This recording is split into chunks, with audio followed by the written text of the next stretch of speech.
Fahim HD media, আহলে সুন্নাত ওয়াল জামাতি, মুক্তির পথ।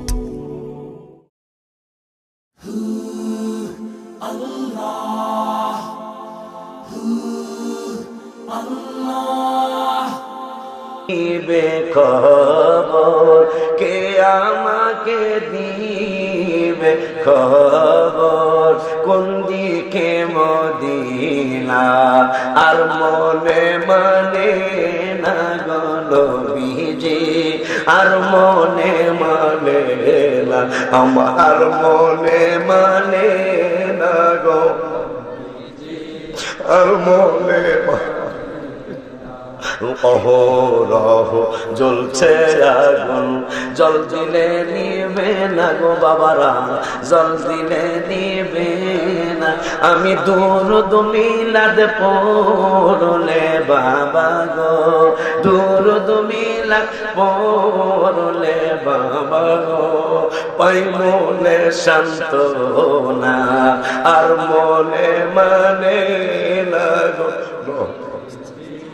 আর মনে মানে, আমার আর মনে মানে না গো নবীজি, আর মনে মানে না বাবা। বুঝেছি বুঝেছি আমায় কেউ মনে রাখবে না রে বাবারা, কেউ মনে রাখবে না, যিনি আমায় রাখবে মনে, যিনি আমায় রাখবে মনে। ঐতিহ্যবাহী পাণ্ডুগড় দরবারের ৪৪তম মাহফিলের আজকের প্রথম দিনের সম্মানিত সভাপতি, পাণ্ডুগড় দরবারের বর্তমান গদ্দিনশীন পীর, পীরে কামেল শাহ সুফি আলহাজ মাওলানা আব্দুল কাদের আল কাদেরী বারাকাল্লাহু ফি উমরিহি, হাজারাত উলামায়ে কেরাম, তুলাবায়ে ইজাম, গভীর রাতে বিভিন্ন প্রান্ত থেকে আগত আমার দিন দরদি মুসলমান ভাই ও বন্ধুগণ, সকলকে অন্তরের অন্তঃস্থল থেকে জ্ঞাপন করছি মোবারক। সবটুকুন শুকরিয়া আল্লাহ সুবহানাহু ওয়া তাআলার জন্য, যিনি আজকে এই মুতাবাররাক মাহফিলে আমাদেরকে আসার বসার তৌফিক দয়া করে ভিক্ষা দান করেছেন।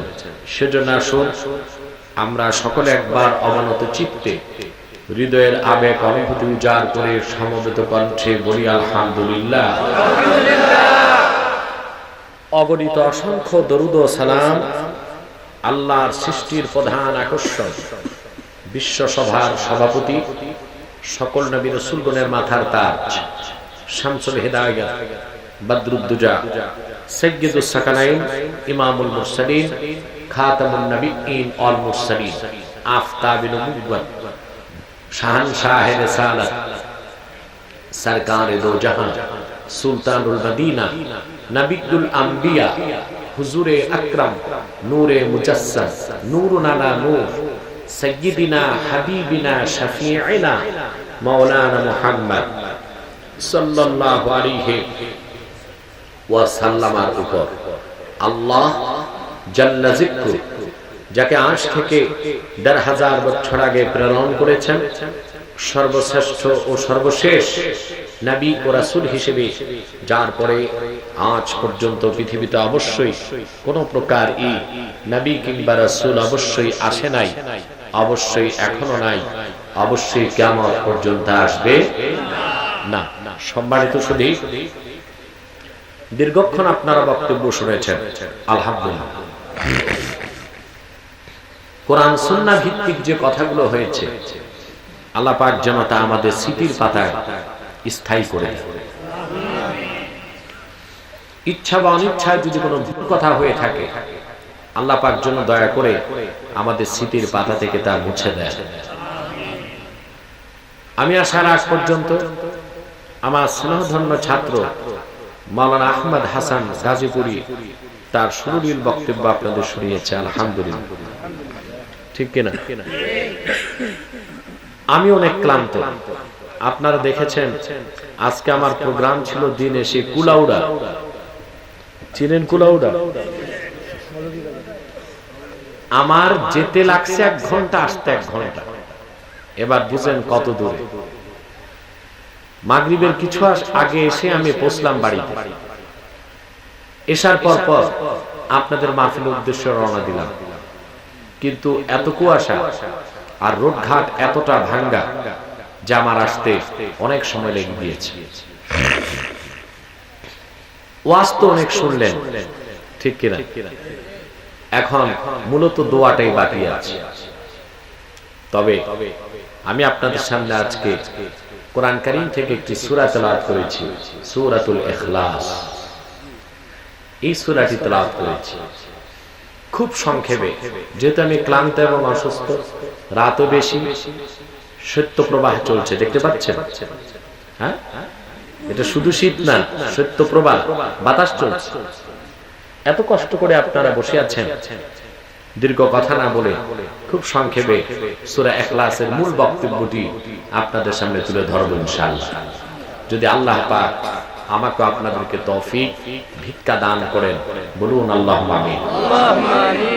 কোনো ভূমিকায় যাচ্ছি না, আজকে সরাসরি মূল আলোচনায় প্রবেশ করছি। আমার সঙ্গে আপনারা তিলাওয়াত করুন, যেন প্রতিটি অক্ষরের নূর আল্লাহ তাআলা আমাদের সিনায় মানকুশ করে দেন, বলেন আল্লাহুম্মা আমিন।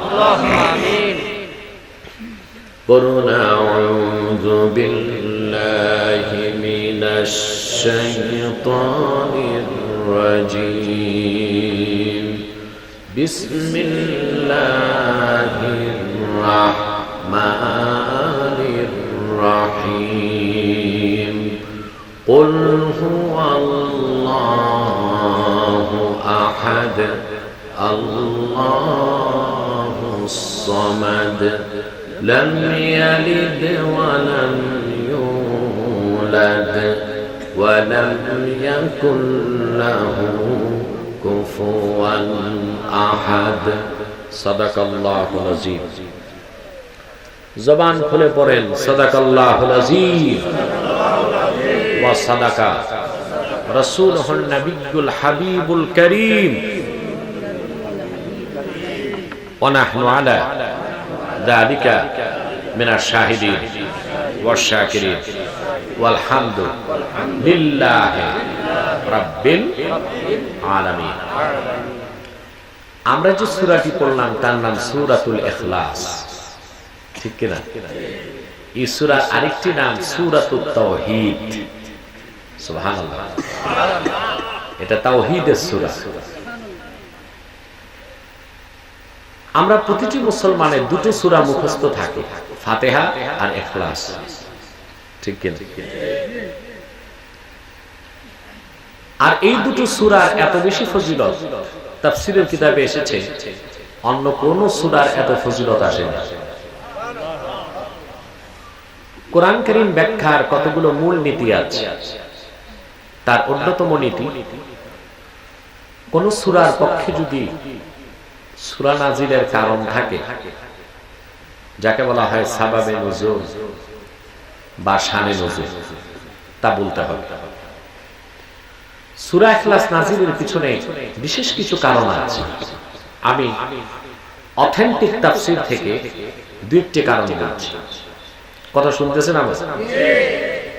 ফয়সাল সেটিং করো, শীষ দিচ্ছে, শীষ দিবে না, ইকো হবে না, রিভাব হবে, বলে দে।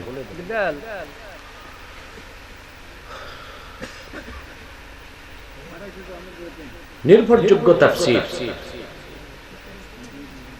তাফসীর মাআলিমুত তানজিল, নাম শুনছেন আপনারা আলেম। চতুর্থ খণ্ডে ইমাম বাগাবী কারণ উল্লেখ করেছেন।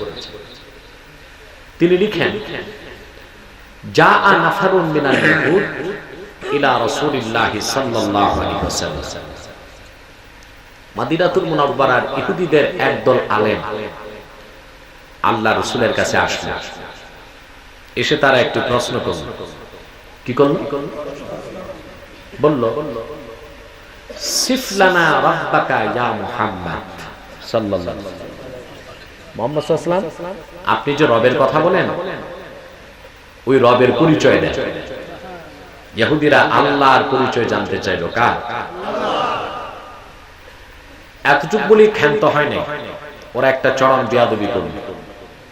বলল আহুয়া মিন যাহাবিন আও ফিদ্দাতিন আও খাসাবিন, আপনার আল্লাহ কি স্বর্ণের না রূপা না কাঠের? মাআযাল্লাহ, এরকম বেয়াদবি ইহুদিদের পক্ষে সম্ভব হয়েছে, ঠিক না? ইহুদি জাতিটা মাদারজাত বেয়াদব, এটা জন্মসূত্রে বেয়াদব। বনি ইসরায়েলের অসংখ্য নবীকে তারা হত্যা করেছে, অসংখ্যবার নবী মুসাকে মাঠে ময়দানে অপমান করেছে। ঈসা রুহুল্লাহর মতো জলিলুল কাদার পয়গম্বরকে জারদ বলতে তাদের ঠোঁটে আটকায় না। এরকম বেয়াদব ব্যক্তি জাতি ইহুদি জাতি। তারা বলল, আপনি যে রবের কথা বলেন তার পরিচয় দেন।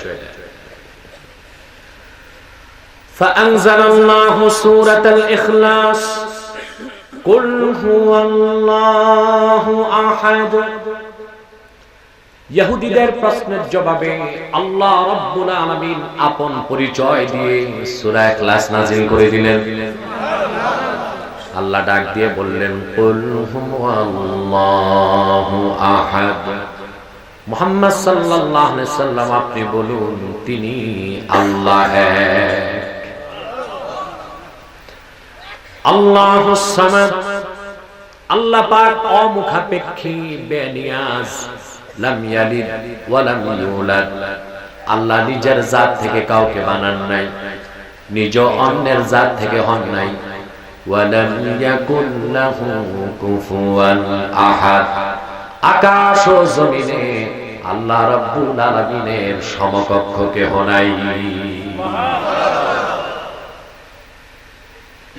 এই হলো সূরা ইখলাস নাযিলের অন্যতম কারণ।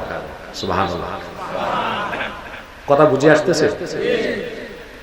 আমি দেখছি, আমি তো দিনে অনেক মাহফিল করি, দেখছি কিছু শ্রোতা দিনও ঘুমায়।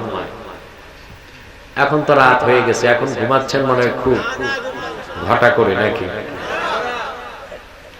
জিলানী তো বলল, একদল পথভ্রষ্ট বেঈমান নিজেরটা খেয়ে আমার চাকরি নেয়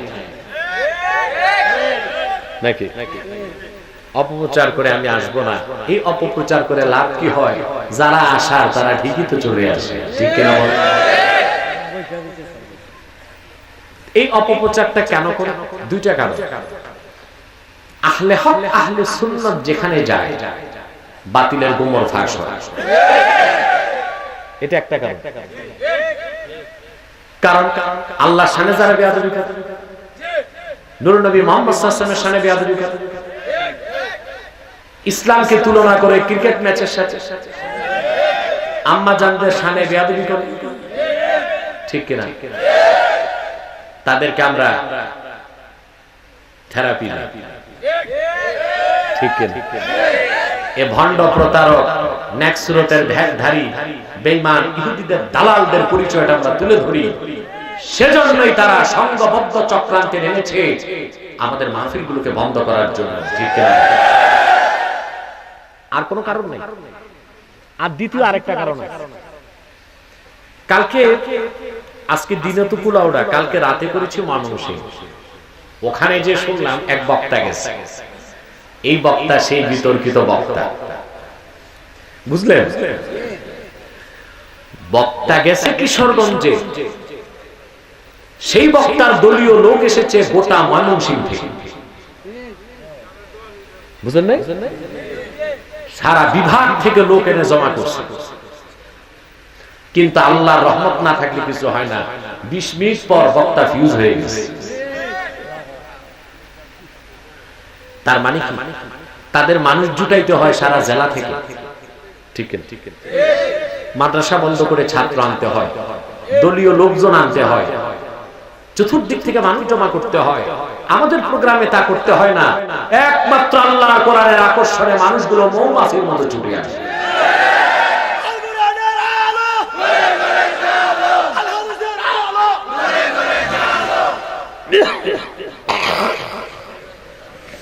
হাসলেন কেন? এটা কি হাসির বিষয় হলো?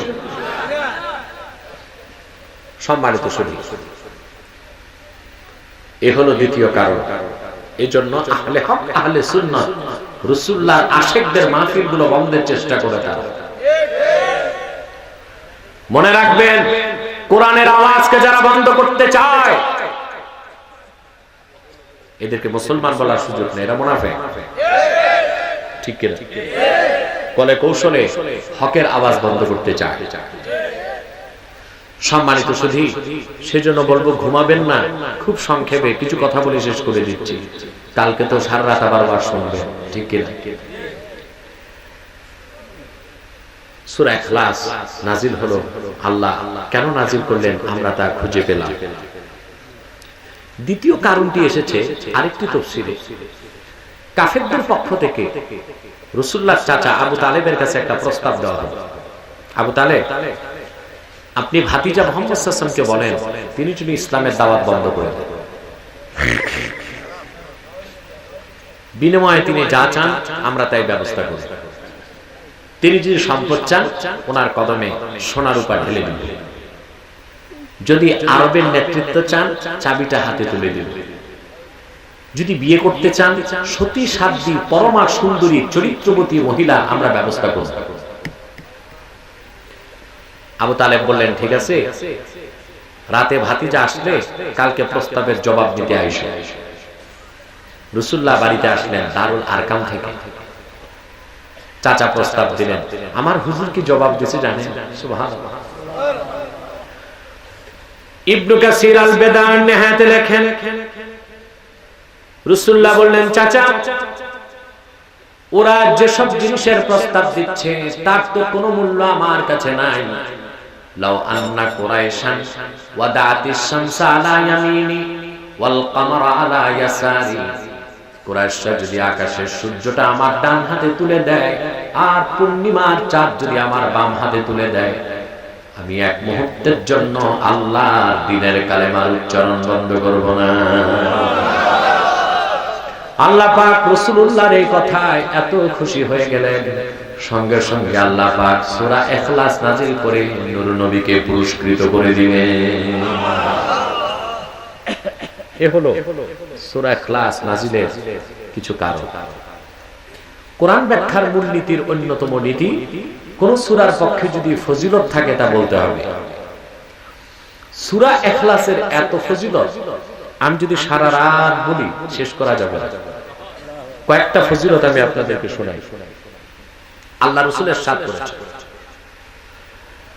মান ক্বারাআ কুল হুয়াল্লাহু আহাদ 10 মাররাত বানাল্লাহু লাহু কসরান ফিল জান্নাহ।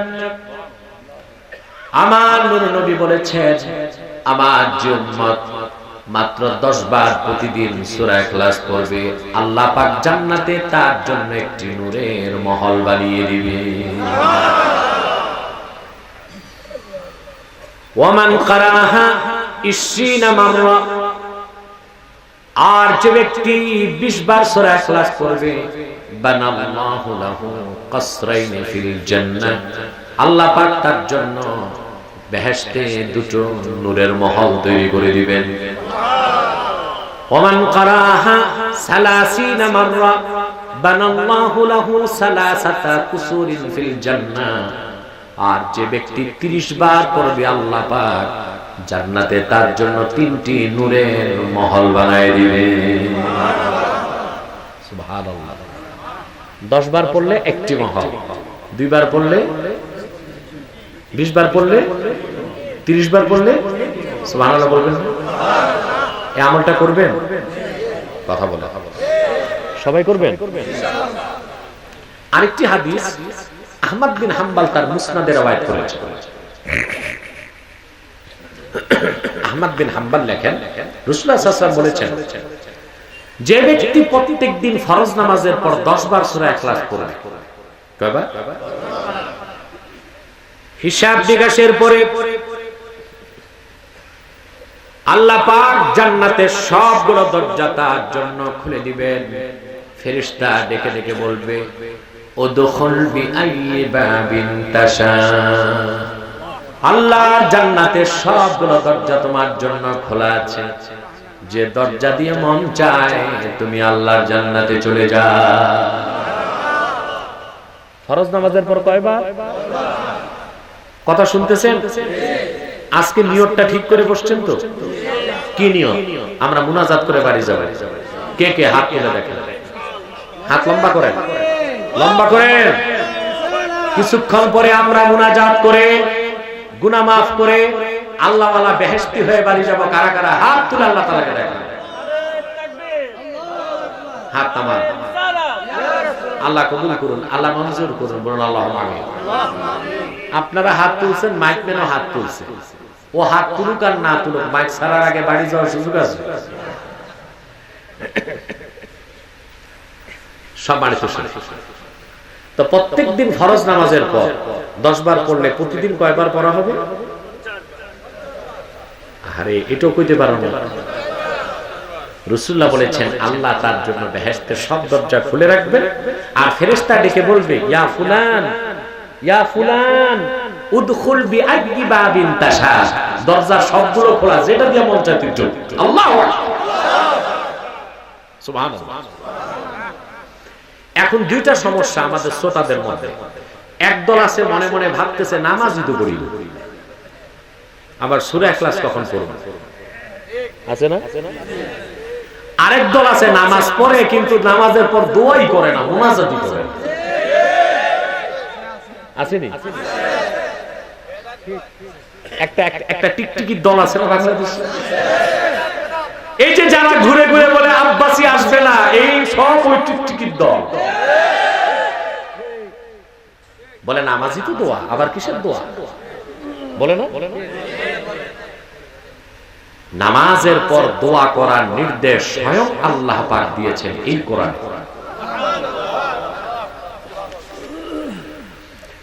30তম পারায় আল্লাহ রাব্বুল আলামিন তার হাবিবকে বলেন ফাইদা ফারাগতা ফানসাব। হাবিব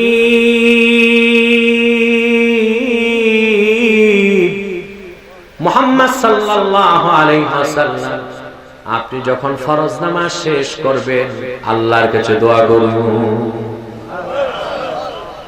আওয়াজটা ছোট হয়ে গেল। নির্দেশ কার? এই আয়াতের পক্ষে তাফসীর দেখেছি আমি 14 জনের। কয়জন? আমি যে বক্তব্য দিয়েছি এটার পক্ষে 14টি তাফসীর একমত। কেমন তাফসীর? কাদের মত? আব্দুল্লাহ বিন আব্বাস রাদিয়াল্লাহু তাআলা, হাসান আল বসরি, কাতাদা, সুদ্দি, মুজাহিদ, ইবনে জারীর আত-তাবারি, ইবনে আবি হাতিম, ফখরুদ্দিন রাজি, ইসমাইল হাক্কি, মাহমুদ আলুসি, জালালউদ্দিন সিউতি, ইবনে কাসির, জালালউদ্দিন মাহাল্লি, ইমামে খাজেম, এই আরো আছে। আমি 14টা তাখরিজ আছে আমার কাছে আলহামদুলিল্লাহ। এরকম 14 জন এবং ইমাম ফখরুদ্দিন রাজি 15টা বড় না। এই সমস্ত মুফাসসির একমত। ইমাম রাজি তার তাফসীরে 11তম খণ্ডে আয়াতের তাফসীরে লিখেছেন এর অর্থ ফাইজা ফারাগতা ইয়া মুহাম্মদ সাল্লাল্লাহু আলাইহি ওয়াসাল্লাম মিন সালাসিল মাকতুবা ফানসাব ইলা রাব্বিকা ফি দুআ। মুহাম্মদ সাল্লাল্লাহু আলাইহি ওয়াসাল্লাম নামাজ যখন শেষ করবেন করেন আপনি রব আল্লাহর কাছে দোয়া করুন। তাহলে মুসলমান স্লোগানের টাইম আসবে আসবে আসবে আসবে, একটু একটু একটু একটু ধৈর্য ধর। তাহলে ফরজ নামাজের পর দোয়া আছে না? না আছে। আর আমি তো ক্ষুদ্র মানুষ, আমার এই কোনো প্রশ্ন নাই আজকে, কোন প্রশ্ন যা হতে পারে আমি উত্তর দিচ্ছি। আর আমি আমার ক্ষুদ্র জীবনে দেখেছি ফরজ নামাজের পর হাত তোলার পক্ষে আমি একাই পেয়েছি 70টির মতো হাদিস। আলহামদুলিল্লাহ। কতটি? সুবহানাল্লাহ। বুখারীতে এসেছে, মা আয়েশা বলেন প্রত্যেক ফরজ নামাজের পর দেখতাম রাসূলুল্লাহ পড়তেন আল্লাহুম্মা আনতাস সালাম।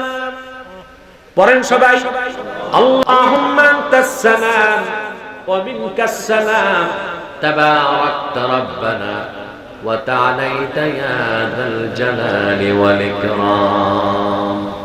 মা আয়েশা বলেন রাসূলুল্লাহ এত জোরে দোয়াটা পড়তেন আমি আমার হুজরা থেকে নূর নবীর দোয়া শুনতে পেতাম।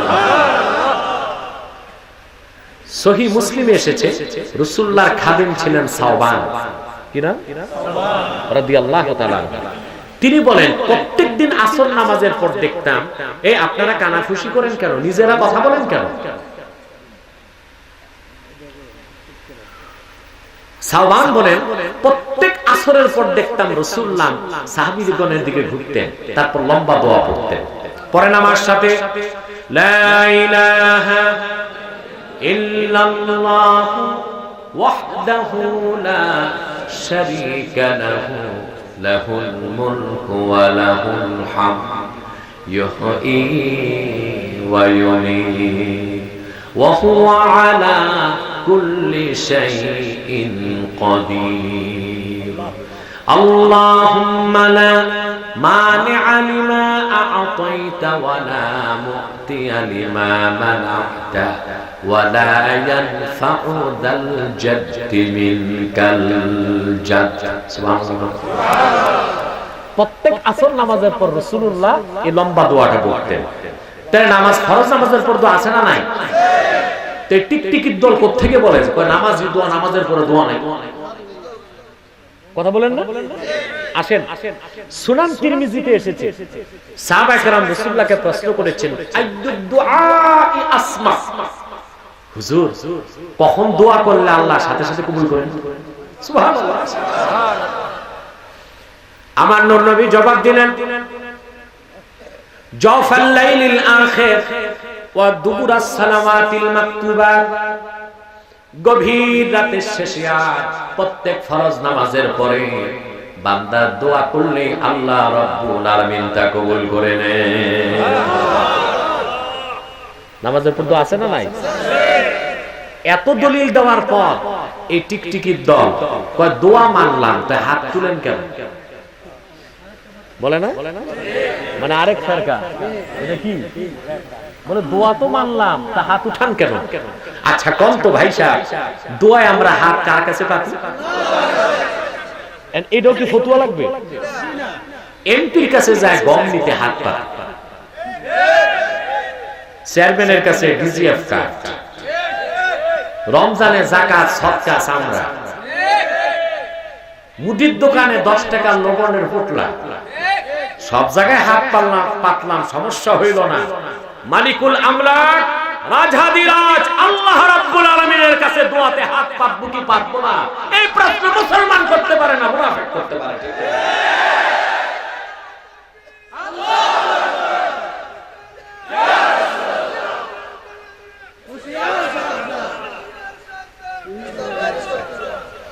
কারা দোয়াতে হাত তুলে না তাদের পরিচয়টাও কোরআন থেকে দিয়ে দিচ্ছি। তাফসীর হুসাইনির মধ্যে এসেছে আমার নূর নবীর নূরের জমানায় ১৫০০ বছর আগে মদিনাতুত তাইয়্যিবায় ইহুদি মুনাফিক ছিল মাত্র ৩৭০ জন। জোরে বলেন কতজন? ৩০০ ছিল পুরুষ, ৭০ জন ছিল মহিলা। এই ৩০০ জনের কথা বলতে যে আল্লাহ পাক কোরআনে তাদের কথা বলতে যে বলেন ওয়ায়াকবিদুনা আইদিয়াহুম, মুনাফিকদের অন্যতম একটা চিহ্ন ছিল এটা। রাসূলুল্লাহ যখন দোয়াতে হাত তুলতেন তারা দোয়াতে হাত তুলতো না। ওয়ায়াকবিদুনা আইদিয়াহুম তার মানে ওয়ালা ইয়ামুদ্দুনাহা ফিদ দুআ, দোয়াতে রাসূলুল্লাহ হাত তুলতেন, তারা দোয়াতে হাত তুলতো না। এটা হলো মুনাফিকদের আলামত, দোয়া না করা আর দোয়াতে হাত না তোলা। এটা কাদের আলামত? জেনে বলতে হবে কাদের আলামত? এই ফেরকার মানুষগুলো চিন্তা সমস্যা আছে, তাদের সিগনিফিকেশন আমি বলে দিলাম, চিহ্ন কি কি, ঠিক কিনা? আপনারা নামাজের পর দোয়া করবেন, দোয়াতে হাত তুলবেন, ঠিক কিনা? বান্দা যখন হাত তুলে আল্লাহ ওটা খালি ফেরত দিতে লজ্জা পান, ঠিক কিনা? অনেক জায়গায় দেখা যায় মৌলভী সাহেব চাকরি টিকাইতে হাত তুলে, তবে হাত ঘষে। চেয়ারম্যান সাহেব দেখছেন নি এরকম ঘষে? আচ্ছা কোন এটা আদব না বেয়াদবি? দোয়াতে হাতে ছাতা পরিষ্কার করে। আর যিনি নবীকুল সম্রাট মুহাম্মদ সাল্লাল্লাহু আলাইহি ওয়াসাল্লাম, সুবহানাল্লাহ, দো জাহানের বাদশা আল্লাহ জানে বাজারে, তিনি আল্লাহর কাছে দোয়ায় কি রকম হাত তুলতেন জানেন? সহিহ আল বুখারী দ্বিতীয় খণ্ড 910 পৃষ্ঠার হাদিস। আনাস বিন মালিক রাদিয়াল্লাহু তাআলা আনহু বলেন, রাসূলুল্লাহকে দেখলাম দোয়াতে হাত তুললেন এত উপরে, হাত্তা রাআইতু বায়াদা ইবতাইহি, আমি আনাস আল্লাহর রাসূলের দুই বগলের নূরের চমক দেখতে পেলাম। চিন্তা করছেন মুসলমান, আমার নূর নবীর বগল থেকে নূর বের হইতো, আর তোমার আমার বগল দেখো তা আফ্রিকার জঙ্গল হয়ে আছে, ঠিক কি না? হ্যাঁ, তে বেয়াদবগুলো কিভাবে বলে রাসূলুল্লাহ আমাদের মতো সাধারণ মানুষ? মুহাম্মদ সাল্লাল্লাহু আলাইহি মানুষ, কিন্তু আমাদের মতো সাধারণ মানুষ বলা যাবে না। মুহাম্মদ সাল্লাল্লাহু আলাইহি ওয়াসাল্লামের মাথার তালু থেকে পায়ের তালু পর্যন্ত পুরাটাই নূর ছিল, ঠিক কি না? এগুলো মাথায় ঢুকে আগে আকীদাটা ঠিক করো, আকীদাটা পরিষ্কার করো। আকীদার মধ্যে, আচ্ছা বলেন আপনি ঝুরি নিছেন, ঝুরি বাজার করবেন, বুঝলেন? ঝুরি বলেন না, কিন্তু তলা নাই ঝুরি। এটার মধ্যে মাছ নিলেন, মূলা নিলেন, সবজি নিলেন, আলু পটল যা নিলেন, বাড়িতে কয়টা আসবে? যার আকীদা খারাপ ওর তো পাত্র ছিদ্র, নামাজ রোজা হজ যাকাত জিকির ফিকির হাল ফাল কিচ্ছু থাকবে না, সব শেষ, ঠিক কি না? আমি দেখছি যাদের আকীদা খারাপ ওরাই ভণ্ডামিগুলো বেশি করে। দেখেন না, জিকিরের চোটে উঠে হাল, তারপরে দেয় ফাল। আমার আইটি ডিপার্টমেন্ট আমাকে একটা ভিডিও দেখালো, আইটির লোকজন আমাকে, কোথাও জিকির হচ্ছে, এক পীর জিকির করাচ্ছে, মুরিদের উঠলো হাল, তারপরে দিল ফাল। মুরিদ স্টেজে উঠে বাম হাতে পীরের গর্দানা ধরে ডান হাতে কলি মারতেছে, পীর চিত হয়ে গেছে, তার দুই ঠ্যাং উপরে উঠছে, লুঙ্গি চিচেন ফাঁক। আচ্ছা বলেন, এটাও কি জিকির? এগুলো দেখা, এগুলো ডেকোরেশন, এগুলো কি ডেকোরেশন? এগুলো ডেকোরেশন বিউটিফিকেশন দেখায় যে আমরা বড় বুজুর্গ, কিন্তু ভিতরে যদি দেখতেন দেখবেন আকীদা পৌঁছা ক্যান্সার হয়ে গেছে, ঠিক কি না? সম্মানিত সুধী, বলছিলাম যে আল্লাহ রাসূল নিজে দোয়া করতেন, দোয়াতে হাত তুলতেন, তাহলে আপনারা আমাদের উপর দোয়া করবেন কিনা? আমি যে হাদিস থেকে আজকে এতগুলো দলিল দিলাম, আর দলিল লাগবে না? করবেন। আর যারা করবে না তাদেরকে মনে করতে হবে এরা মুনাফিক। এরা কি? আমার মুসলমান ভাইয়েরা, নামাজের পর, ফরজ নামাজের পর দোয়া করে মাত্র 10 বার সূরা ইখলাস পড়বেন, আল্লাহ পাক জীবনের সব গুনাহ মাফ করে দিবেন। কাল হাসর ময়দানে জান্নাতের সবগুলো দরজা আল্লাহ পাক খুলে দিবেন। ফেরেশতা ডেকে ডেকে বলবে, ইয়া ফুলান উদখুল বিআইয়ি বাবিন তাশা, ওরে আল্লাহর বান্দা, সবগুলো দরজা খোলা আছে, যে দরজা দিয়ে মন চায় তুমি আল্লাহর জান্নাতে চলে যাও। বুখারীতে আরেকটি হাদিস এসেছে, রাসূলুল্লাহর জামানায় এক সাহাবী মদিনা মুনাওয়ারার কোথাও নামাজ পড়াতেন, কিন্তু ওই সাহাবী প্রত্যেক নামাজে, প্রত্যেক রাকাতে, প্রত্যেক সূরার সাথে সূরা ইখলাস পড়তেন। তো মুসল্লিরা বিরক্ত হয়ে গেছে, ভাই তুমি কি আর সূরা পারো না? এই নামাজে প্রত্যেক রাকাতে সূরা ইখলাস কেন পড়ো? তো সাহাবী বলছে, ভাই তোমরা আমারে চাকরিতে রাখো আর না রাখো, আমি সূরা ইখলাস ছাড়তে পারবো না, পড়বো। বিচার আসলো রাসূলুল্লাহর কাছে। আল্লাহ রাসূল সাল্লাল্লাহু আলাইহি ওয়াসাল্লাম সাহাবীকে ডাকলেন, ডেকে বললেন, কি ব্যাপার, তুমি এই সূরা ইখলাস সবসময় পড়ো, বাদ দাও না কেন? সাহাবী বললেন, আনা উহিব্বুহা ইয়া রাসূলুল্লাহ, হে প্রিয় রাসূল, এই সূরাটি আমি অনেক ভালোবাসি, সেই জন্য সূরাটি ছাড়তে পারি না। রাসূলুল্লাহ বললেন, হুব্বাকা ইয়াহা আদখালাকাল জান্নাহ, শুধুমাত্র সূরা ইখলাসের ভালোবাসাটাই তোমাকে আল্লাহ রাব্বুল আলামিনের জান্নাতে ঢুকায় দিবে। স্বেচ্ছাসেবক ওখানে যারা কথা বলছে বের করে দাও এদেরকে। আমি মেডিসিন দিছি, চুলকানি লাগতেই পারে, একটু বের করে দাও। এরকম 2-4টা বেয়াদব আমাদের মাহফিলে না থাকলে বেশি ভালো। মেডিসিন দিলেই লাগে, ঠিক কিনা? লাগবেই তো, লাগবে না কেন? যেখানে ক্ষত ওইখানে ওষুধ দিলে জ্বলে। জ্বলাটা ভালো না খারাপ? ভালো। কিন্তু রোগী যদি না বুঝে তাহলে বিষয়টা কেমন? খারাপ না? আমার এখানে আসলে মেডিসিন পাইবে, কোন না কোন মাসলায় আমি মেডিসিন দিবই, এটা কাজই আমার, ঠিক কিনা? তোমাদের বক্তাগুলো এসে ঈমান চুরি করে নিয়ে যায়, আমরা কি করে চুপ থাকবো? ঈমানে আঘাত দিচ্ছে, আমলে আঘাত দিচ্ছে, আকীদাতে আঘাত দিচ্ছে এবং মানুষের ঈমান আমলকে নষ্ট করে দিচ্ছে, তার আমরা চুপ থাকতে আর পারি না।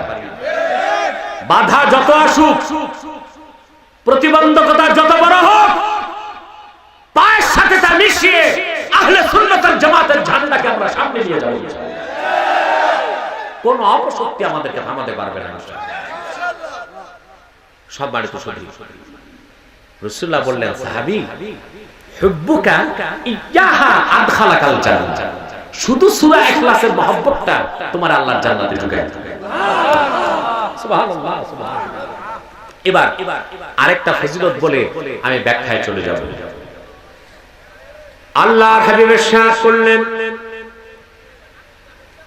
ইন্না সূরাতাল ইখলাস তাদিলু সুলুসাল কোরআন, একমাত্র সূরা ইখলাস কোরআনের 3 ভাগের 1 ভাগের সমান। সুবহানাল্লাহ, 3 ভাগের 1 ভাগের সমান। এটার ব্যাখ্যাটা কি? এই কোরআন কারীমে আল্লাহ তার দ্বীনের ব্যাপারে যত কথা বলছেন, দ্বীন, দ্বীন, ইসলাম, এই যে দ্বীন শুনেন না, আমরা তো দ্বীন কায়েম করে ফেলতে চাচ্ছি, দ্বীনই তো চিনলাম না। মাহমুদ আলুসি রুহুল মাআনিতে লিখেছেন, ইন্নালিদ দ্বীনে সালাসাতা উসুল, দ্বীনের মূল ভিত্তি 3টা। কয়টা? তাওহীদ, প্রথম কি? তাওহীদ, ইবাদত, সালাত। সুবহানাল্লাহ, কয়টা? রুহুল মাআনিতে ইমাম আলুসি লিখেছেন, ইন্নালিদ দ্বীনে সালাসাতা উসুল, দ্বীনের 3টা ভিত্তি, তার প্রথম হলো তাওহীদ, তারপর হলো ইবাদত, তারপর হলো সালাত। আল্লাহ রাব্বুল আলামিন সূরা ইখলাসে তার তাওহীদের আলোচনা করেছেন, যেহেতু দ্বীন ইসলামের অন্যতম ভিত্তি আল্লাহর দ্বীনের তাওহীদ, এই জন্য রাসূলুল্লাহ সূরা ইখলাসকে কোরআনের 3 ভাগের 1 ভাগ বলেছেন। শুধু তাই নয়, আরো হাদিসে এসেছে, যে ব্যক্তি ঈমানের সঙ্গে ইখলাসের সঙ্গে সূরা ইখলাস 3 বার পড়বে, আল্লাহ পাক গোটা কোরআন তেলাওয়াতের সওয়াব তার আমলনামায় লিখে দিবেন। আমলটা করবেন তো ইনশাআল্লাহ। আজকে বাড়ি যাব, যে আমলটা নিয়ে আমরা প্রতিদিন প্রত্যেক ফরজ নামাজের পর 10 বার করে সূরা ইখলাস পড়ব, পারবো তো ইনশাআল্লাহ। এখন আমরা না পড়ে যদি, না বুঝে যদি পড়ি, এত সওয়াব, যদি বুঝে পড়ি তাহলে মর্যাদাটা কোথায় যাবে? সুবহানাল্লাহ বলবেন। তা শুনে এবার একটু বুঝার চেষ্টা করি। সবাই প্রস্তুত আছেন তো? আল্লাহ রাব্বুল আলামিন বলেন, কুল হুয়াল্লাহু আহাদ, মুহাম্মদ সাল্লাল্লাহু আলাইহি ওয়াসাল্লাম আপনি বলুন তিনি আল্লাহ এক। সুবহানাল্লাহ। এই আয়াতে দুটো ব্যাখ্যা। প্রথম ব্যাখ্যা, আল্লাহ তো নিজেই বলতে পারতেন হু আল্লাহু আহাদ, তিনি আল্লাহ এক, তা বললেন না, বরং আপন রাসূলকে বললেন, মুহাম্মদ সাল্লাল্লাহু আলাইহি ওয়াসাল্লাম আপনি বলে দেন তিনি আল্লাহ এক। তার মানে আল্লাহ তার তাওহীদের ক্ষেত্রে আপন রাসূলকে সাক্ষী বানালেন। বলেন সুবহানাল্লাহ। কেমন সাক্ষী? মুসলমান আদম থেকে ঈসা পর্যন্ত লক্ষাধিক নবী রাসূল এই কথার প্রচার করলেন আল্লাহ এক। প্রত্যেকে আল্লাহর কথা কানে শুনলেন, চোখে কেউ দেখেন নাই, কিন্তু আখিরি নবী মুহাম্মদ সাল্লাল্লাহু আলাইহি সাল্লাম ১৫০০ বছর আগের দিনের মানুষকে বললেন আল্লাহ এক। তিনি আল্লাহর কথা কানেও শুনেছেন, আমার আল্লাহ রাব্বুল আলামিনকে চোখেও দেখেছেন। আপনারা জানেন দেখে সাক্ষী আর না দেখে সাক্ষী কোনোদিন সমান হতে পারে না। পারে? দেখে সাক্ষী আর না দেখে সাক্ষী কোনোদিনও এক সমান হতে পারে না। দেখেন না, মনে করুন এখানে একটা লোক মার্ডার হয়ে গেছে, মরে গেছে, বুঝলেন? আদালতে মামলা উঠেছে, এখন আপনি সাক্ষী হিসেবে দাঁড়ালেন। জজ আপনাকে প্রশ্ন করলো, আপনি বললেন স্যার আমার সামনে বল্টু সল্টুরে জবাই করছে, বুঝলেন? বিবাদী উকিল বলল স্যার জিজ্ঞেস করেন তো সময় কত ছিল। জজ জিজ্ঞেস করলো সময় কত ছিল। সাক্ষী বলল স্যার আমি তো দুই চোখে অন্ধ, সময় তো দেখিনি। এই সাক্ষীটা গ্র্যান্টেড না ডিসকোয়ালিফাইড? এই সাক্ষী গ্রহণ হবে? হবে? লাখের উপর নবী বললেন আল্লাহ এক। সবাই কানে শুনছেন, চোখে দেখেন না। মুহাম্মদ সাল্লাল্লাহু আলাইহি ওয়াসাল্লাম কানেও শুনেছেন, আল্লাহকে চোখেও দেখেছেন। সেজন্য লক্ষাধিক নবীর সাক্ষী আল্লাহর কাছে একদিন, আর আখিরি নবী মুহাম্মদ সাল্লাল্লাহু আলাইহি ওয়াসাল্লামের সাক্ষী আর একদিন। কোনটার ওজন বেশি? রাসূলুল্লাহর সাক্ষীর ওজন বেশি। রাসূলুল্লাহ যে আল্লাহকে চোখে দেখছেন এতে সন্দেহ আছে আমাদের? কথা বলেন। কিন্তু একদল অস্বীকার করে। এই দল কোন দল? এই দল সেই দল যারা মিলাদকে অস্বীকার করে, ঈদে মিলাদুন নবীকে বিশ্বাস করে না, তারাবির নামাজ বলে 8 রাকাত, ওইতের নামাজ বলে 1 রাকাত, নামাজে বারবার ঘোড়ার লেজের মতো খালি হাত উঠায়, ওই দলটাই প্রচার করে মুহাম্মদ সাল্লাল্লাহু আলাইহি ওয়াসাল্লাম আল্লাহকে দেখেন নাই। ঠিক কিনা বলে? তাহলে বোঝা যায় এই সংঘবদ্ধ চক্রের মূল কাজটাই হলো আল্লাহ তার রাসূলের আজমত অন্তর থেকে বের করে দেওয়া, মানুষের ঈমানকে দুর্বল করে দেওয়া। ঠিক কিনা বলেন?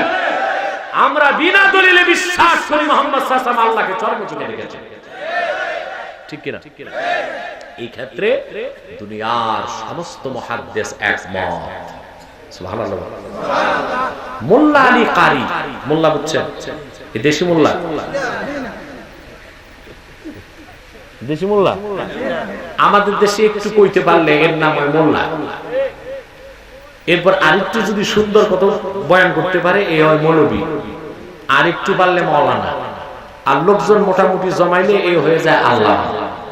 যদি জিজ্ঞেস করেন আল্লামা কোন সিগা, দেখবেন এর রুজু ভেঙে গেছে। ঠিক কিনা?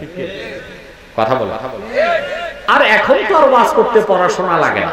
লাগে? লাগে না।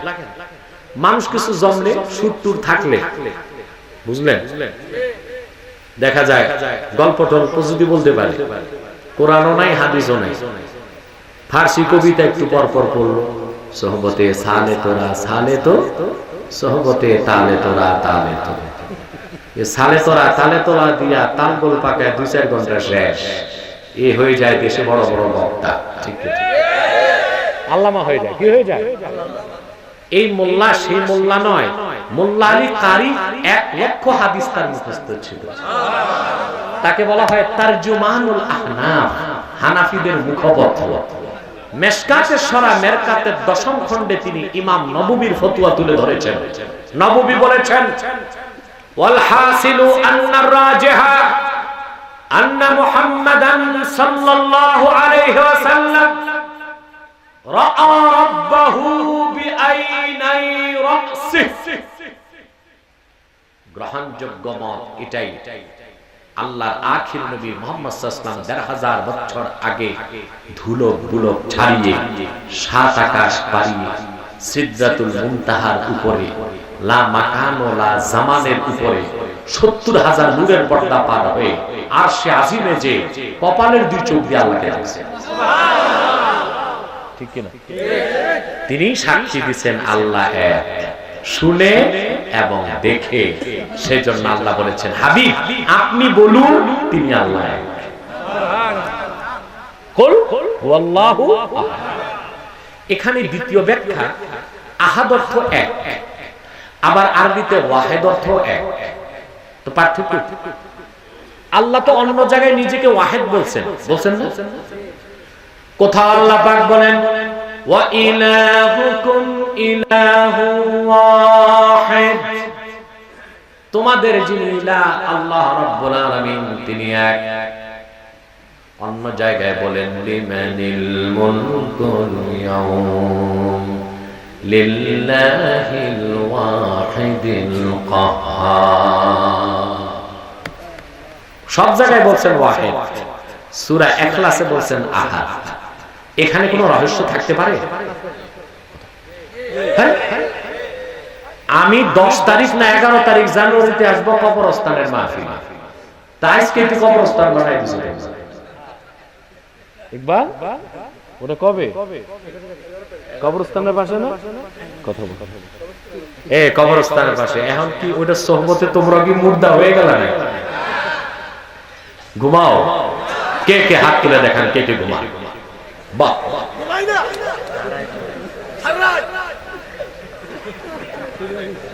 আচ্ছা বলেন, কালকে আমার 2টা মাহফিল, দিনে চাঁদপুর, কোথায়? রাতে গাজীপুর কাপাসিয়া। তো এখানেই যদি রাত পার করি তো 2 মাহফিলের কি অবস্থা হবে? এমনিতেই তো এই ভণ্ড লামাযহাবী ওহাবীরা প্রচার করে আব্বাসী যায় না, গেলে অপপ্রচার করে, আর যদি না যাই কেমন ঢোলটা পিটাবে বলেন তো? ঠিক কিনা? আর ওরা সব সময় বদদোয়া করে আমি মরবো কবে, এই এক চিন্তায় থাকে, ঠিক কিনা? ওরা কি পারে না? সবই তো পারে। নূর ইসলাম ফারুকের মতো মানুষকে জীবন্ত জবাই করে হত্যা করেছে, করে নাই? কি না পারে? তারা সব পারে। তাদের মতাদর্শকে প্রতিষ্ঠা করতে যে এমন কোন নিকৃষ্ট জঘন্য কাজ নাই যা তারা পারে। সাররাত না, সাররাত আর শুনে বাড়ি যেয়ে কিছু মনে থাকবে? দেখেন না আমাদের দেশের লোক সাররাত আর শুনে বিরিয়ানির পোটলা নিয়ে বাড়ি যায়, বুড়ির হাতে পোটলা দেয়, বুড়ি কই কি শুনলা, কই কিচ্ছু মনে নেই, খালি মজা পেয়েছে, ঠিক কিনা? কম সময়ে বেশি কথা বলে দিচ্ছি আমি, কি বলেন? আল্লাহ কুল হু আল্লাহু ওয়াহিদ বলতে পারতেন, বলেন না? কি বলছেন? কুল হু আল্লাহু। কেন? ওয়াহিদ অর্থ এক, কিন্তু এটা দ্বিবচন আছে ওয়াহিদা, বহুবচন আছে ওয়াহিদুন, স্ত্রীলিঙ্গ আছে ওয়াহিদের ওয়াহিদা। যেহেতু ইহুদিরা প্রশ্ন করেছে আল্লাহর ব্যাপারে, আল্লাহ রাব্বুল আলামিন ওনার একত্বের কথা বলতে যে এমন একটা সংখ্যা শব্দ বাছাই করলেন, আমার আল্লাহর যেমন কোনো শরীক নাই, এই আহাদ শব্দটারও কোনো শরীক নাই। তারপরে আল্লাহ কি বললেন? এবার চলে যাচ্ছি দ্বিতীয় আয়াতে, কথা ঢুকতেছে মাথায়? আমরা আজকের প্রথম দিন কিছু মনে না থাকলো সূরা ইখলাসের তাফসীরটা বাড়ি নিয়ে যাব এবং সূরা ইখলাসকে বুকে ধারণ করে আজকে শিরক মুক্ত জীবন গড়ার প্রত্যয় নিব। কারা কারা হাত তুলে দেখান? হাত নামান। আল্লাহ কবুল করুন, আল্লাহ মঞ্জুর করুন, বলুন আল্লাহুম্মা আমিন। দ্বিতীয় আয়াতে আল্লাহ কি বললেন? আল্লাহুস সামাদ, আল্লাহ অমুখাপেক্ষী। সুবহানাল্লাহ। আমি যখন তাফসীর করি মানুষের সামনে, আপনাদের সামনে, তখন কখনো কখনো 12 থেকে 14টা তাফসীর দেখতে হয় আমাকে। তার দুটো কারণ। কোরআনের ব্যাখ্যা করতে যে যদি আমি ভুল করি আমার ঈমান নষ্ট হয়ে যাবে, কথা বলা। দুই, যত বাতিল পন্থী সবার দূরবীনটা আমার দিকে, যে উনি মানুষকে কাফের বলে, নাউজুবিল্লাহ, উনি কবে কাফের হয় দেখি, নাউজুবিল্লাহ। আল্লাহ যেন ঈমান নষ্টের আগে, কাফের হওয়ার আগে আমাকে মৃত্যু দান করেন, বলেন আল্লাহুম্মা আমিন। সম্মানিত সুধী, আমি অসংখ্য তাফসীর দেখেছি, সামাদের ব্যাখ্যায় তারা লিখেছেন, কেউ বলেছেন আস-সামাদ আল্লাযী লাইসা লাহু জাওফ, যার পেট নাই তার নাম সামাদ, অর্থাৎ যিনি নিজে খান না সবাইকে খাওয়ান তিনি সামাদ। সুবহানাল্লাহ। যিনি নিজে ঘুমান না সবাইকে ঘুম পাড়ান তিনি সামাদ। সুবহানাল্লাহ বলে। আল্লাহ ঘুমান? যদি আল্লাহ তাআলা একটু ঘুমাইতেন এই পৃথিবী থাকতো আকাশ জুড়ে? তাফসীর মাদারিকে বা তাফসীর খাজেন, যে দুইটা একটাতে আমি দেখেছি আয়াতুল কুরসি তাফসীরে, মুসা নবী একদিন ওয়াজ করতেছে, হঠাৎ তার মনে জাগছে আমরা তো ঘুমাই, আল্লাহ তাআলা কি ঘুমায় না? জাগছে কেউ? আল্লাহ রাসূল বলেছেন ওয়াসওয়াসা যদি মনে আসে মুখে উচ্চারণ না করে ওটা আল্লাহ মাফ করে দিবেন। কি করবেন? আর মুসা নবীর মনে জাগছে, আল্লাহ ঘুমায় কোথায়? আল্লাহ পাক দেখলেন, সুবহানাল্লাহ, যা জলিলুল কাদার পয়গম্বর মুসার প্রশ্ন জাগছে, উত্তরটা সেভাবেই দিতে হবে। জিবরিল চলে আসছে, এসে কয়, মুসা আপনার মনে জাগছে? আল্লাহ বললেন, আল্লাহ ঘুমায় নাকি? কয়, হ্যাঁ মনে তো জাগছে, কিন্তু আমি তো এটা দূর করছি মন থেকে, মুখে তো বলিনি। আল্লাহ চায় আপনারা জবাব দিতে, আমি প্রস্তুত আছি। তাফসীরে এসেছে, ফাজআলা ফি ইয়াদাইহি জিবরিল কারুরাতাইন, হযরত জিবরিল মুসা নবীর হাতে কাচের দুইটা বোতল দিয়েছে, ডান হাতে একটা কাচের পাত্র, বাম হাতে। আর মুসা নবীকে বললেন, আনতা ফি মাকানিক হাত্তা আরজিআ ইলাইক, এই বোতল দুইটা নিয়ে সোজা দাঁড়ায় থাকেন, আমি আসার আগ পর্যন্ত দাঁড়াই থাকবেন, বসবেন না, শুইবেন না, নড়াচড়া করবেন। ঘন্টার পর ঘন্টা পার হয়ে গেল। মুসা নবী দেখলেন এমন এক ডিউটি পাইলাম, বসাও যায়, শোয়াও যায় না, হাঁটাও যায় না। কেন যে প্রশ্ন মনে আসলো তাই তো বুঝি না। দীর্ঘক্ষণ দাঁড়িয়ে থাকলেন, হঠাৎ করে তার চোখে তন্দ্রা আসলো, ঘুম নয় তন্দ্রা আসলো। দুই হাতের বোতল সংঘর্ষ হয়ে টুকরা টুকরা হয়ে গেল। জিবরিল চলে আসলেন, ডেকে বললেন, কি হে মুসা, সামান্য তন্দ্রা আসার কারণে হাতের বোতল দুইটি ভেঙে চুরমার হয়ে গেল। আল্লাহ পাক যিনি ৭ আকাশ ও ৭ জমিনকে ধারণ করে আছেন, তিনি যদি এক মুহূর্তের জন্য নিদ্রায় যান, আকাশ ও জমিন ওই আপনার কাছের বোতলের মতো ভেঙে টুকরা টুকরা হয়ে যাবে। যিনি নিজে ঘুমান না সবাইকে ঘুম পাড়ান, নিজে খান না সবাইরে খাওয়ান, তাকে কি বলা হয়? সুবহানাল্লাহ কইবেন না? আমার ভাইরা, সামাদ শব্দের এবার আমি চূড়ান্ত তাফসীর করব, আমার না, তাফসীরটা করেছেন রাসূলুল্লাহর নাতি ইমামে হোসেন রাদিয়াল্লাহু তাআলা। সুবহানাল্লাহ। আমি খুব পুরো বিষয়টা আপনাদের সামনে তুলে ধরছি। তাফসীরের কিতাবে এসেছে, ইন্না আহলাল বাসরা কাতাবু ইলা হুসাইন ইবনে আলী ইবনে আবি তালিব রাদিয়াল্লাহু তাআলা আনহু ইয়াসআলুনাহু আনিস সামাদ। সুবহানাল্লাহ বলেন। কিসে কথা বলবেন নাকি? বসরার বড় বড় আলেমরা, আচ্ছা বলেন তো বসরাটা কোথায়? ইরাকে। বলেন তো বসরার ভাষা কি? আরবি। শুধু আরবি না, পিওর আরবি। আপনারা বড় বড় আলেমরা দেখছেন, নাহর কিতাবে মত আছে, বসরিদের মত, কুফিদের মত, ঠিক কি না? তাহলে বসরার আরবিটা কি? উঁচু পর্যায়ের আরবি। সেই বসরার বড় বড় আলেমরা ইরাক থেকে চিঠি পাঠালেন মদিনাতুল মুনাওয়ারায় আমার নবী মুহাম্মদ সাল্লাল্লাহু আলাইহি ওয়াসাল্লামের কলিজার টুকরা হযরত ফাতেমার নয়নের পুত্রী আমার ইমাম হোসেনের কাছে চিঠি লিখলেন। তারা ইয়াসআলুনাহু আনিস সামাদ, চিঠিতে কিছুই লিখলেন না, শুধু লিখলেন, মহান ইমাম আপনি সামাদ শব্দের তাফসীর আমাদেরকে লিখে দিবেন। সুবহানাল্লাহ বলবেন না? সামাদ শব্দের তাফসীর। যাদের ভাষা আরবি, আলেমও এই কালের না সে কালের, তারা কি জানতেন না সামাদ অর্থ অমুখাপেক্ষী? কথা বলে। কিন্তু তাফসীর জানতে চিঠি লিখছেন কার কাছে? ইমাম হোসেনের কাছে। তাহলে বোঝা যায় কোরআনের ভাষা আরবি জানার পরেও নিজ থেকে তাফসীর করা যাবে না। আর আমাদের বক্তাগুলো তো এখন আরবি জানে না, কোরআনও নাই, হাদিসও নাই, ইংলিশে পটর পটর করে। আচ্ছা বলেন, ইংলিশে পটর পটর করলে বড় আলেম হওয়া যায়? ইউরোপ আমেরিকায় যারা মেথড, ডোব, তারপরে মুসি, এরাও তো ইংলিশে কথা বলে। ইংলিশে কথা বললে কি বড় আলেম? বরং আমার দৃষ্টিতে ওয়াজের ফাঁকে ফাঁকে 2-4টা ইংলিশ বলা বিটলামি ছাড়া আর কিছু না। বড় আলেম সেই যে কোরআন বক্তব্য রাখবে কোরআন থেকে, কোরআনের আয়াত পড়বে, হাদিস পড়বে, নির্ভরযোগ্য তাফসীর থেকে রেফারেন্স দিবে, সে যোগ্য আলেম। ঠিক কিনা বলেন? ও দুই চারটা পড়ার ইংলিশ বলা, ওরকম ইংলিশ তো ইউরোপ আমেরিকা সবাই জানে। এটা বড় আলেমের কাজ না, এটা বিটলামি টাইপের কাজ। ঠিক কিনা বলেন? আমার বন্ধুরা, যুবকদেরকে বলবো, এই ভোম ভাং দেখে বিভ্রান্ত হইও না। চানাচুর খাইতে মজা, কিন্তু দাঁতও নষ্ট করে, পেটও নষ্ট করে। ঠিক কিনা?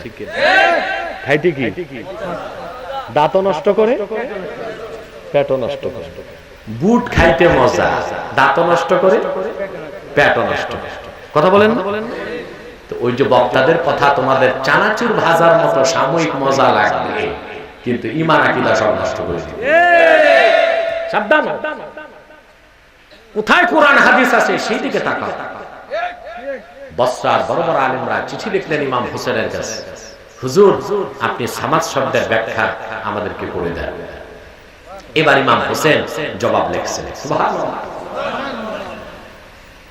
বিসমিল্লাহির রহমানির রহিম।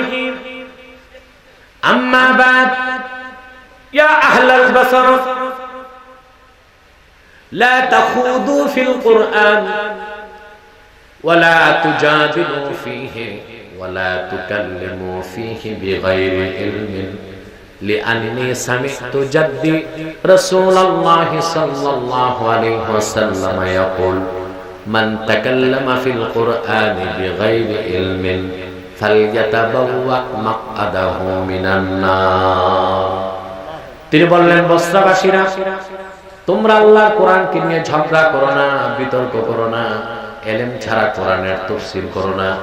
আমি আল্লাহ রাসূল আমার নানা মুহাম্মদ সাল্লাল্লাহু আলাইহি ওয়াসাল্লামের মুখের জবান থেকে শুনেছি, তিনি বলেন, যে ব্যক্তি এলেম ছাড়া কোরআন থেকে কথা বলল, সে যেন তার জায়গা জাহান্নামে নির্ধারণ করে নেয়। কোথায় করে?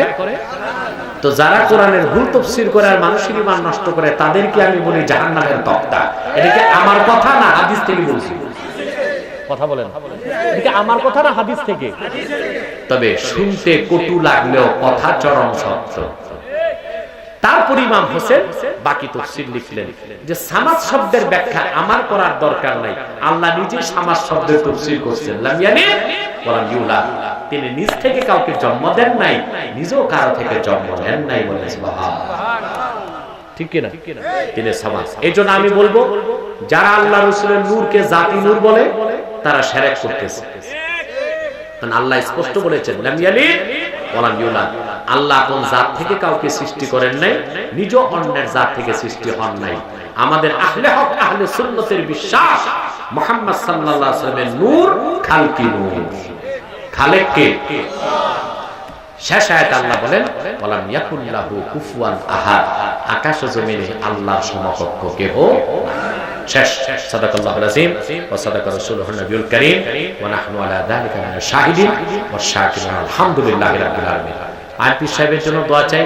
সম্মানিত সুধী, আমি আপনাদেরকে করজোর অনুরোধ করব, আপনারা আপনাদের পীর যেই হোক, উস্তাদ যেই হোক, দল যেটাই হোক, শিরক কুফরের বিরুদ্ধে সকল দলের মুসলমানকে ঐক্যবদ্ধ হইতে হবে। রাজি আছেন? আল্লাহর আখির নবী মুহাম্মদ সাল্লাল্লাহু আলাইহি ওয়াসাল্লামকে আল্লাহ তাআলা প্রেরণ করে ১৫০০ বছর আগে নবুয়ত ও রিসালাতের দরজা চিরতরে বন্ধ করে দিয়েছেন। ওনার পরে আজ পর্যন্ত কোনো প্রকার নবী কিংবা রাসূল আসে নাই, এখনো নাই, কিয়ামত পর্যন্ত আসবে না। এই বিশ্বাসটার নাম আকীদা খাতমে নবুয়ত। এই বিশ্বাস যার থাকবে না, সে মুসলমান নয়, নিঃসন্দেহে সে কাফের। সে কি? কাফের হয়ে যাবে। সেই সাহাবায়ে কেরামের জমানায় নবুয়তের মিথ্যা দাবি করেছিল মুসাইলামাতুল কাজ্জাব। তাকে হত্যা করতে ৩০,০০০ সাহাবী পাঠানো হয়েছিল। আবু বকর সিদ্দিক রাদিয়াল্লাহু তাআলা আনহু পাঠিয়েছিলেন। কত হাজার? এবং সে ভণ্ড নবীকে হত্যা করতে যে ২৪০০ সাহাবী শাহাদাত বরণ করেছিলেন। কত? ২৪০০। অতঃপর মিথ্যা নবুয়তের দাবিদার মুসাইলামাকে হত্যা করা হয়েছিল। যুগে যুগে যখনই মিথ্যা নবীর আবির্ভাব ঘটেছে, উম্মতের মুসলমান তরবারি দিয়ে তাদের ফায়সালা করেছে, ঠিক কিনা? আমার আল্লাহ ও নূর নবী আমার মুহাম্মদ সাল্লাল্লাহু আলাইহি সাল্লামের ইসলাম ও কোরআনের হাজার হাজার হাজার বছর পরে ইংরেজ আমলে ভারতের কুখ্যাত, পাঞ্জাবের কুখ্যাত, গুরুদাসপুরের কুখ্যাত কাদিয়ানে ইংরেজ আমলে জাহান্নামের এক কুখ্যাত কুকুর নবী দাবি করছে। চিল্লায় বলেন নাউজুবিল্লাহ। ওই কাযযাব তার নাম রেখেছিল তার বাপ মির্জা গোলাম আহমদ কাদিয়ানী। সাবধান সাবধান, কাদিয়ানের কাযযাব মির্জা গোলাম শয়তান কাদিয়ানীকে গোলাম আহমদ বলা যাবে না, কারণ গোলাম আহমদ অর্থ হচ্ছে আহমদ এর গোলাম। কোন কাফের কোনদিনও গোলাম আহমদ এর গোলাম হতে পারে না। আর কাদিয়ানের কাযযাব মিথ্যা নবুয়তের দাবিদার মির্জা গোলাম শয়তান কাদিয়ানী, সে ছিল শেষ দরজার কুখ্যাত কাফের। সে গোলাম আহমদ এর গোলাম ছিল না, সে ছিল কুখ্যাত শয়তানের কুখ্যাত গোলাম। কাদিয়ানের কাযযাব মিথ্যা নবুয়তের দাবিদার মির্জা গোলাম শয়তান কাদিয়ানীর উপর গজব এসেছে 1908 সালে। যখন গজব এসেছে, কাদিয়ানের কাযযাব মিথ্যা নবুয়তের দাবিদার মির্জা গোলাম শয়তান কাদিয়ানী 1908 সালে ধ্বংস হয়ে কুখ্যাত জাহান্নামের কুখ্যাত কুকুরে পরিণত হয়েছে, তার অনুসারীরাও ধ্বংস হয়েছে। বর্তমানে কিছু কাদিয়ানী বাংলাদেশে আছে যারা ইসলাম ও মুসলমানের বিপক্ষে চক্রান্ত করে যাচ্ছে, ঠিক কিনা বলেন? তারা মানুষকে ধোঁকা দিতে নাম পরিবর্তন করে করে মিথ্যা পরিচয় দেয়। কখনো নিজেদের পরিচয় দেয় আহমদী জামাত, কখনো বলে আহমদিয়া জামাত, কখনো বলে আহমদী সম্প্রদায়, কখনো বলে আহমদিয়া সম্প্রদায়, কখনো বলে আহমদী মুসলিম জামাত, কখনো বলে আহমদিয়া মুসলিম জামাত। সাবধান, যত কাদিয়ানী ছিল আছে থাকবে, তারা কেউ আহমদী জামাত নয়, আহমদিয়া জামাত নয়, আহমদী সম্প্রদায় নয়, আহমদিয়া সম্প্রদায় নয়, আহমদী মুসলিম জামাত নয়, আহমদিয়া মুসলিম জামাত নয়। তারা শয়তানি জামাত, কুখ্যাত জাহান্নামের কুখ্যাত কুকুরের দল। আমাদের সকল দলের একটাই দাবি, অনতিবিলম্বে স্বাধীন বাংলায় শয়তান কাদিয়ানীদেরকে রাষ্ট্রীয়ভাবে অমুসলিম ঘোষণা করতেই হবে, করতেই হবে, করতেই হবে। এই দাবি আদায় যদি তাহরিকে খাতমে নবুয়ত বাংলাদেশের ব্যানারে জানমাল দিতে হয়, কারা কারা প্রস্তুত আছেন হাত তুলে দেখেন।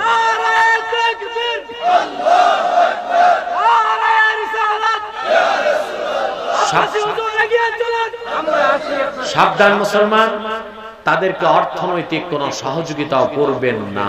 করবেন? করেন? করেন তো। প্রাণ, সিজান, আরএফএল এগুলো তাদের, প্রথম আলো, ডেইলি স্টার, কালের কণ্ঠ এগুলো তাদের। এগুলো ধরবেন না, কিনবেন না, বেচবেন না, মনে থাকবে। আর এই কুফরের ধারক বাহক যারা এই অমুসলিম সম্প্রদায়কে রাষ্ট্রীয়ভাবে অমুসলিম ঘোষণার দাবিতে এবং শিরক কুফর মুক্ত একটি বাংলাদেশ গড়তে সাংগঠনিক কাজ করতেই তাহরিকে খাতমে নবুয়ত কাজ করে যাচ্ছে। আলহামদুলিল্লাহ। আপনাদের কুমিল্লাতে প্রতিটি থানায় আমার কমিটি কাজ করতেছে। বাঙ্গরা থানা আছে, মুরাদনগর থানা আছে। আপনার পীর যেই থাক, আপনি যেই দলেরই কর্মী হন, আর যেই উস্তাদকে উস্তাদ মানেন, আমাদের সংগঠনে কাজ করতে কোনো বাধা নাই। আপনি অরাজনৈতিক ভাবে আমাদের সংগঠনে কাজ করে যেতে পারেন। কারণ মনে রাখবেন, খাতমে নবুয়তের আন্দোলন সবচেয়ে বড় আন্দোলন, খাতমে নবুয়তের জিহাদ সবচেয়ে বড় জিহাদ, ঠিক কিনা বলেন? কাজ করে যাবেন তো ইনশাআল্লাহ। আল্লাহ পাক যেন আপনাদেরকে তৌফিক দান করেন, বলেন আল্লাহুম্মা আমিন। আল্লাহ পাক যেন কবুল করেন আপনাদেরকে, বলেন আল্লাহুম্মা আমিন। 11 বার ইস্তেগফার পড়েন, সূরা ফাতিহা পড়েন, সূরা ইখলাস পড়েন।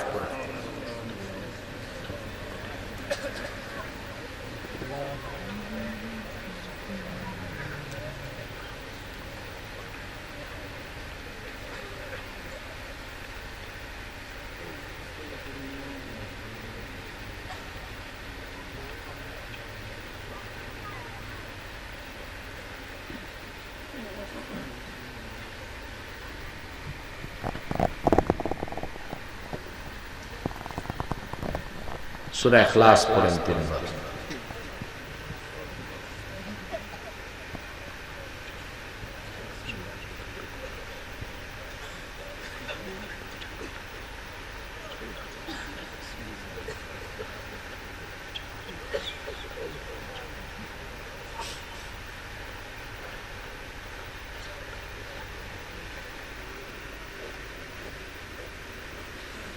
আমি আরো দোয়া চাই আপনাদের মাননীয় এমপি আলহাজ ইউসুফ আব্দুল্লাহ হারুন সাহেবের জন্য। আমার অনেক প্রোগ্রামে, দিনের প্রোগ্রামে, রাতের প্রোগ্রামে এমপি সাহেব ছিলেন, থাকতেন। আমি আমার মনে পড়ে দিনের বেলা আমি মোচাগড়া একটা মাহফিলে এসেছিলাম, এমপি সাহেব দাওয়াত ছিল না, কিন্তু আমার কথা শুনে তিনি স্টেজে চলে গেছেন। এতটা ভালোবাসেন আমাকে, আর আমিও তার জন্য দোয়া করি, কারণ তিনি একজন সুশিক্ষিত সংসদ সদস্য, ভদ্রভাষী, ভদ্র মানুষ। এই জন্য আমি তাকে একটু পছন্দ করি এবং দোয়াও করি। আজকে তিনি আসেন নাই, হয়তো বা অসুস্থ, বা বাইরে, দেশের বাইরে 11 তারিখ থাকবে ইনশাআল্লাহ। আমরা তার জন্য সবচেয়ে বেশি দোয়া করব, কারণ মাহফিলটি অনিশ্চিত ছিল, মাহফিলটি নিশ্চিত হয়েছে আল্লাহর রহমতে। তবে নৈতিকভাবে এমপি সাহেবের চেষ্টা অনেক বেশি ছিল। তারপরে অনেক খেটেছে আমাদের চেয়ারম্যান সাহেব, আকবপুর ইউনিয়নের চেয়ারম্যান সাহেব। হ্যাঁ, আমরা দোয়া করব খাস ভাবে আল্লাহর জন্য তাদের সকলের নেক মাকসাদকে কবুল করেন। আলহামদুলিল্লাহি রাব্বিল আলামিন ওয়াল আকিবাতু লিল মুত্তাকিন ওয়াস সালাতু ওয়াস সালামু আলা মুহাম্মাদিন রাসূলি রাব্বিল আলামিন। আল্লাহ তাআলা গভীর রাতে প্রচন্ড শীত আর শীত প্রবাহের মধ্যে তোমার এতগুলো নেককার বান্দা আরামের ঘুমকে হারাম করে নরম বিছানা লাথি মেরে শক্ত মাটির আসন গ্রহণ করে বসে আছে। আল্লাহ পাক, আমরা যারা হাত তুলেছি আমাদের জীবনের সব গুনাহ খাতা তুমি মাফ করে দাও। আল্লাহ তাআলা হৃদয়ের গভীর থেকে দোয়া করি, আল্লাহ তোমার আখিরি নবী নূর নবী আমার মুহাম্মদ সাল্লাল্লাহু আলাইহি ওয়াসাল্লাম আজ থেকে ১৫০০ বছর আগে দুনিয়া থেকে বিদায় নিয়েছেন। হায়াতুন নবী হিসেবে জান্নাতুল ফেরদাউস রওজা মুবারকে বিশ্রাম নিয়েছেন। আল্লাহ জীবনে একবার তোমার আখিরি নবী নূর নবী মুহাম্মদ সাল্লাল্লাহু আলাইহি ওয়াসাল্লামের জান্নাতুল ফেরদাউস রওজা মুবারকে উপস্থিত হয়ে গো আল্লাহ তোমার হাবিবের নূরের কদমে দরুদ ও সালামের হাদিয়া দেবার আগে আল্লাহ তুমি ডাক দিও না। আল্লাহ পাক, একবার বা একাধিকবার যারা সোনার মদিনায় নূরের মদিনায় যেতে পেরেছি আল্লাহ, জীবনে বারবার তোমার আখির নবী নূর নবী মুহাম্মদ সাল্লাল্লাহু আলাইহি সাল্লামের নূরের শহর মদিনাতুল মুনাওয়ারা জিয়ারতের জন্য তাদের কপালটা খুলে দাও। আল্লাহ পাক রব্বুল আলামিন, হৃদয়ের গভীর থেকে দোয়া করি আল্লাহ তোমার আখির নবী নূর নবী আমার মুহাম্মদ সাল্লাল্লাহু আলাইহি ওয়াসাল্লামের নূরের চেহারা মোবারক স্বপ্নে একবার দেখে গো আল্লাহ জান্নাত ওয়াজিব হবার আগে তুমি ডাক দিও না। একবার বা একাধিকবার যারা তোমার আখিরি নবী নূর নবী মুহাম্মদ সাল্লাল্লাহু আলাইহি ওয়াসাল্লামের নূরের চেহারা মোবারক স্বপ্নে দেখার সৌভাগ্য লাভ করেছে আল্লাহ, জীবনে বারবার দেখার জন্য তাদের কপালটা তুমি সোনার কপাল বানায় দাও। আল্লাহ, আমাদের অনেকের বাবা নাই, অনেকের মা নাই, অনেকের বাবা মা একজন নাই। যত মানুষের বাবা মা দুনিয়ার থেকে বিদায় নিয়ে অন্ধকার কবরে চলে গেছে আল্লাহ, সকল মুসলমান বাবা মার কবরকে আল্লাহ তুমি জান্নাতের বাগান বানিয়ে দাও। আল্লাহ রাব্বুল আলামিন, এই দরবারের গদ্দিনের শিল্পীর হযরত আব্দুল কাদের আল কাদেরী বয়স্ক মানুষ, নিষ্ঠার সঙ্গে তরিকতের কাজ করে যাচ্ছেন, তাসাউফের কাজ করে যাচ্ছেন। আল্লাহ পাক, এই দরবার পরিচালনার জন্য যতটুকু দক্ষতা, যোগ্যতা, সাহসের প্রয়োজন তুমি তা তাকে ভিক্ষা দান করো। প্রতিটি মানুষকে জাকের শাকের সালেহ হবার মতো তৌফিক দিয়ে দাও। তোমার বান্দা যারা এখানে বসে আছে, যাদের আকীদায় ত্রুটি, তাদের সহি আকীদা দান করো আল্লাহ। প্রত্যেককে 5 ওয়াক্ত নামাজি বানায় দাও, সুন্নতের পাবন্দি করার তৌফিক দিয়ে দাও, ঘরে আর বাহিরে সুখ শান্তি দিয়ে দাও, সকল মুশকিলাত থেকে এবং সকল ধরনের সমস্যা থেকে পরিত্রাণের ব্যবস্থা করে দাও। আল্লাহ তাআলা পর্দার আড়ালে আমার মা বোন যারা হাত তুলে বসে আছেন, অবলা সরলা সতীসাধ্যী মা বোনদের মনের দুঃখ কষ্ট দূর করে তাদের প্রত্যেককে একটি সুখের সংসার তুমি দিয়ে দাও। ভাইরা আমার, একটি মিনিট সময় ছেড়ে দিলাম, চক্ষুটা বন্ধ করুন, দিলটা নরম করুন, মাথাটা নত করুন। আল্লাহর আখিরি নবী নূর নবী আমার মুহাম্মদ সাল্লাল্লাহু আলাইহি ওয়াসাল্লামের ওসিলা ধরে আল্লাহর কাছে চান, যা চাইবেন তাই কবুল হয়ে যাবে। যদি পারো রে ভাইরা, 2 ফোঁটা চোখের পানি সদকা করে দিই।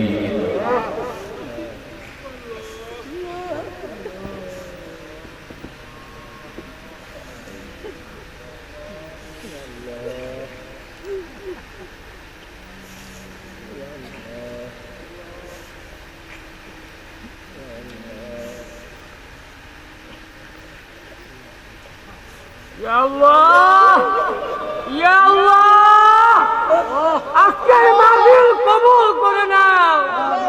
আব্বাস হুজুরের হায়াত বাড়ায়া দাও। আল্লাহ, কবরস্থানের মাহফিলের জিম্মাদার হইয়া দাও। আমাদের মনের আশা পূরণ করে দাও।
اللهم إنا نتوسل إليك بوسيلة حبيبك المحترم نبيك الخاتم سيدنا إمامنا محمد بن عبد الله نبي الله رسول الله صلى الله عليه وسلم الذي أكملت به قصر النبوة وحكمت لا نبي بعده وأعلنت في القرآن بالبرهان أن محمدا صلى الله عليه وسلم خاتم النبيين والمرسلين قبل 1500 سنة وصلى الله تعالى على خير خلقه نبينا محمد نور الله وعلى آله وصحبه أجمعين برحمتك يا أرحم الراحمين السلام عليكم ورحمة الله تعالى وبركاته সুন্নিয়াতের প্রচারের স্বার্থে ভিডিওটি লাইক, কমেন্ট ও বেশি বেশি শেয়ার করুন। আমাদের সাথে থাকুন।